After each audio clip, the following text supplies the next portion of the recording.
ఎప్పుడెప్పుడా అని ఆశావహులు ఎదురు చూస్తున్న తెలంగాణ కేబినెట్ విస్తరణకు ముహూర్తం దగ్గర పడింది. ఉగాది కానుకగా తెలంగాణ మంత్రివర్గ విస్తరణకు కాంగ్రెస్ హైకమాండ్ గ్రీన్ సిగ్నల్ ఇచ్చింది.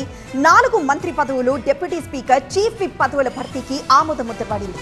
అయితే కేబినెట్ లో 2 బర్తులను పెండింగ్ లో పెట్టాలని నిర్ణయించినట్లు తెలుస్తోంది. ఏఐసీసీ అధ్యక్షులు మల్లికార్జున్ ఖర్గే, రాహుల్, కేసీ వేణుగోపాల్ ఆధ్వర్యంలో ఢిల్లీలో సుదీర్ఘ సమావేశం జరిగింది. సీఎం రేవంత్ రెడ్డి, తెలంగాణ కాంగ్రెస్ ఇన్ఛార్జ్ మీనాక్షి నటరాజన్, మంత్రులు భట్టి విక్రమార్క, ఉత్తమ్ కుమార్ రెడ్డి, టీపీసీసీ చీఫ్ మహేష్ కుమార్ గౌడ్ అధిష్టానంతో భేటీ అయ్యారు. తెలంగాణలో ప్రభుత్వ పథకాల అమలు తీరును వివరించారు. పార్టీ బలోపేతంపై కూడా సుదీర్ఘంగా చర్చించారు. అన్ని విషయాలతో పాటు కేబినెట్ విస్తరణపై కూడా చర్చ జరిగిందన్నారు మహేష్ కుమార్ గౌడ్. కేబినెట్ కూర్పు, పీసీసీ కార్యవర్గము, దాంతోపాటు వివిధ కార్పొరేషన్ చైర్మన్లు, బోర్డుల నియామకం కూడా అన్ని విషయాలు సుదీర్ఘంగా చర్చించుకోవడం జరిగింది. కేబినెట్ జరిగింది సంవత్సరం దాటినప్పటికి కూడా అభి చిన్న కన్ఫ్యూజన్, ఫ్లాట్ కొనాలా సైట్ కొనాలా? కన్ఫ్యూజన్ ఎందుకు? ఒక రియల్ ఎస్టేట్ ఎక్స్పర్ట్ తో మాట్లాడు. ఎలా? బాస్ వాలా బీ ద బాస్. అన్ని విషయాలు లోతుగా వారు మా నుంచి సమాచారం తీసుకున్నారు.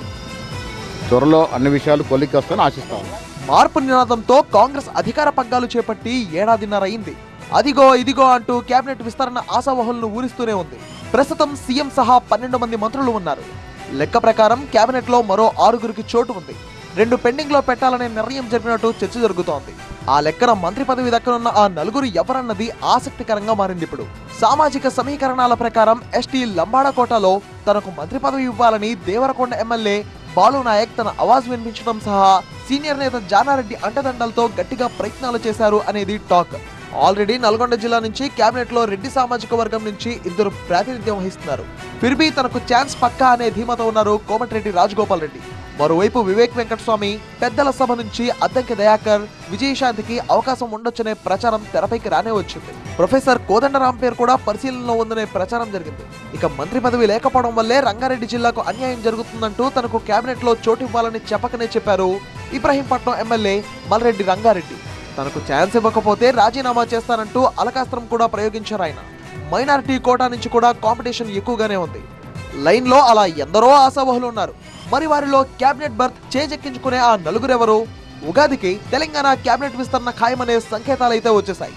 మరోవైపు ఏప్రిల్ 8, 9న గుజరాత్ లో జరిగే ఏఐసీసీ సమావేశాల కోసం రణదీప్ సుర్జేవాలా నేతృత్వంలో 15 మందితో కమిటీ నియమించారు.